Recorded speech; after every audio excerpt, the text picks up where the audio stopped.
बादली विधानसभा लेकर भाजपा प्रत्याशी दीपक चौधरी बादली विधानसभा क्षेत्र में आज अपने चुनाव कार्यालय का उद्घाटन किया। बादली विधानसभा आज कार्यकर्ताओं के साथ मिलकर पूजा व हवन करके नारियल फोड़ करके अपने चुनाव कार्यालय का उद्घाटन किया।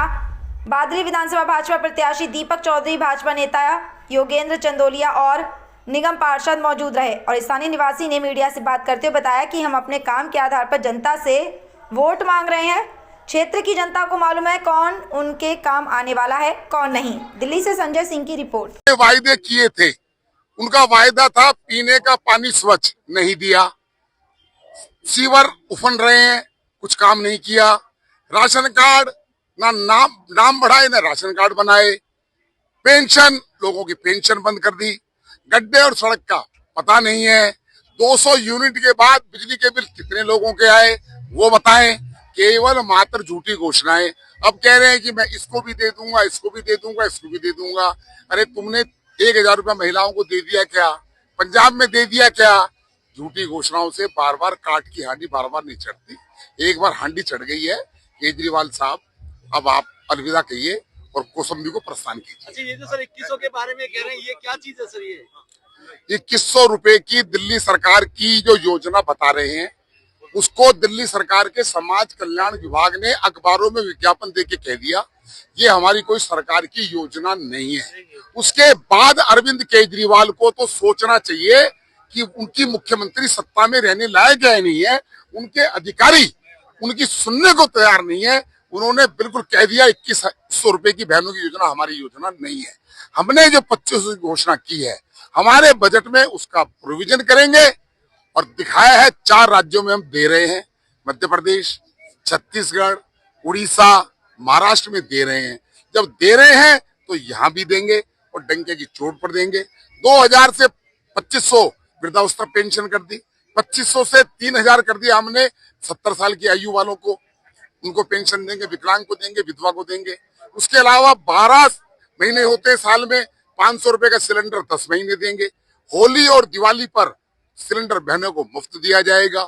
5 साल से हम संघर्ष कर रहे थे कि प्रधानमंत्री की आयुष्मान योजना को लागू करें। देश के 33 राज्य लागू कर रहे हैं। अरविंद केजरीवाल के पेट में दर्द है, ममता दीदी के पेट में दर्द है, उन्होंने लागू नहीं की।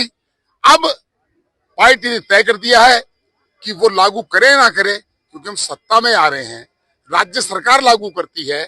5 लाख रुपए का आयुष्मान योजना का कार्ड लोगों को मिलेगा। और उन्होंने, हम कोर्ट में गए थे, कोर्ट में उन्होंने जवाब दिया है कि ये तो मात्र 15% लोगों को फायदा होता है। मैं पूछना चाहता हूं अरविंद केजरीवाल, तू कहीं का IRS था? 15% की संख्या 55 लाख बैठती है। 55 लाख लोगों, गरीबों के साथ अन्याय किया है। और वो ये कहता था, पूर्वांचल के बारे में बातें कर रहा है, कहता था कि पूर्वांचल के लोग 500 रुपए का रेल का टिकट लेके आते हैं और इलाज कराकर चले जाते हैं। अरे पूर्वांचल के लोग क्या भारत सरकार के नागरिक नहीं है क्या? भारत के नागरिक नहीं है। वो इसलिए आते थे कि नरेंद्र मोदी जी के कहने पर योगी आदित्यनाथ हो, हरियाणा के अंदर नायब सिंह सैनी हो, बिहार के अंदर हमारे नीतीश कुमार जी हो। वहाँ आयुष्मान योजना लागू थी, तो वहां पर जो सरकारी जगह में कोई आदमी इलाज नहीं कराना चाहता, तो जो व्यक्ति कार्ड लेकर आता था उसको एडमिट होता था। उसका इलाज कहाँ होता था? गंगाराम अस्पताल, DLK, Fortis, max, Apollo, Medanta, Agrasen. केवल आप जाइए, पैसा अपने आप प्रधानमंत्री के अकाउंट से आएगा। 0 पैसे लेकर जाइए, इलाज करा कर आइए। अब दिल्ली में इसका फायदा जो मिलेगा, और दिल्ली की सरकार जब बनेगी 5 लाख का उसके साथ और कवर कर दिया कि 10 लाख का लोगों को इसका फायदा मिलेगा। मैं मान रहा हूं कि जितनी केजरीवाल सरकार घोषणाएं करेंगे, मैं 10 दिन से कह रहा हूं केजरीवाल साहब, आपको कोई नहीं समझाएगा, मैं समझा रहा हूं। जितनी आप घोषणाएं कर रहे हैं सारी आपके उल्टी पड़ रही है। जब विनाश काले विपरीत। ये जो लैंडफिल्ड है, इस लैंडफिल्ड से बरसात में गंदा पानी लोगों के घरों में चला जाता है और आजू बाजू के लोगों में, इलाकों में बीमारियां पैदा हो रही हैं। सर, इस लैंडफिल्ड का हल कब तक हो सकता है सर? ये तय कर लीजिए। आज 19 तारीख है, 19 तारीख को दोबारा आऊंगा। अभी इस लैंडफिल पे भी जाऊंगा जैसे मौका मिलेगा, और वहां से केजरीवाल से पूछूंगा, केजरीवाल साहब, चुनाव में इस बार मुद्दे हमें सिर्फ जो हमारी पब्लिक है यहाँ पे, जो उनकी बेसिक सुविधा जो पिछले 10 साल से आम आदमी पार्टी नहीं दे पा रही, बेसिक सुविधा मतलब कि नाली, रोड, लाइटें, ये बेसिक सुविधा ही नहीं दे पा रही, तो ऐसी सरकार का क्या फायदा। हमारे मेन मुद्दे यही है कि हमें एटलीस्ट जो हमारी विधानसभा है उसमें सिर्फ हमारी जो बेसिक नीड है उसको पूरा किया जाए, तभी हमारी जनता कुछ आगे का सोचेगी। जो हमारे आने वाली पीढ़ी है उसके लिए कुछ अच्छा हो, बेहतर हो, यही मुद्दों के साथ हम पब्लिक के बीच में जा रहे हैं।